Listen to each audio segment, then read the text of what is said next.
Hello everyone. Learn English in 30 days. அதில் நம்ம 10 days முடிச்சிட்டோம். இந்த 10 days நீங்கள் படித்த லெசன்லாம் உங்களுக்கு ஞாபகத்தில் இருக்கான்னு பார்க்குறதுக்கு ஒரு குட்டி டெஸ்ட்.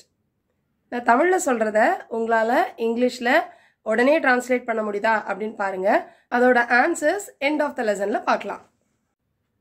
ஃபர்ஸ்ட் ஒன், நீ ரொம்ப சொதப்பிட்ட. நெக்ஸ்ட் ஒன், கரண்ட் போயிடுச்சுன்னா மெழுகுவர்த்தி ஏற்றி வச்சுக்கோ. நெக்ஸ்ட் ஒன், நீ என்ன பண்ணிகிட்ருக்க, அதாவது வாழ்கிறதுக்காக நீ என்ன பண்ணிகிட்ருக்க. நெக்ஸ்ட் ஒன், அவங்களுக்கு இந்திய சமையல் பிடிக்குமா. நெக்ஸ்ட் ஒன், அவன் படுக்கிறதுக்கு முன்னாடி ஒரு புக்கு படிப்பான். நெக்ஸ்ட் ஒன், இது ஏன் கையை மீறி போச்சு. நெக்ஸ்ட் ஒன், என்ன தைரியம் உனக்கு. நெக்ஸ்ட் ஒன், அடுத்தவங்களை பற்றி அவங்க இல்லாத நேரம் புரணி பேசாதே.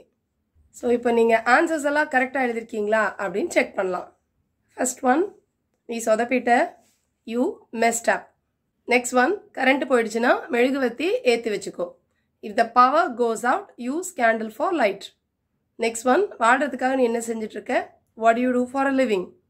நெக்ஸ்ட் ஒன், அவங்களுக்கு இந்திய சமையல் பிடிக்குதா, do they like Indian cuisine. Next one, அவன் படுக்கிறதுக்கு முன்னாடி ஒரு புக்கு படிப்பான். He reads a book before bed time. Next one, இது என் கையை மீறி போச்சு, it's out of my hand. Next one, என்ன தைரியம் உனக்கு, how dare you.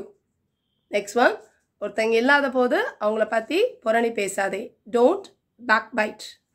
So out of 8 நீங்கள் எத்தனை ஆன்சர்ஸ் கரெக்டாக எழுதிருக்கீங்க அப்படின்னு சொல்லிட்டு காமெண்ட் பண்ணுங்கள். லேர்ன் இங்கிலீஷ் இன் 30 டேஸில் உள்ள எல்லா லெசன்ஸையும் கண்டிப்பாக ஃபாலோ பண்ணுங்கள். உங்கள் ஃப்ரெண்ட்ஸ் அண்ட் ஃபேமிலி மெம்பர்ஸ்க்கு மறக்காமல் ஷேர் பண்ணுங்கள். அவங்களுக்கு அது ரொம்ப ஹெல்ப்ஃபுல்லாக இருக்கும். I'll meet you in the next lesson. Thank you. Bye.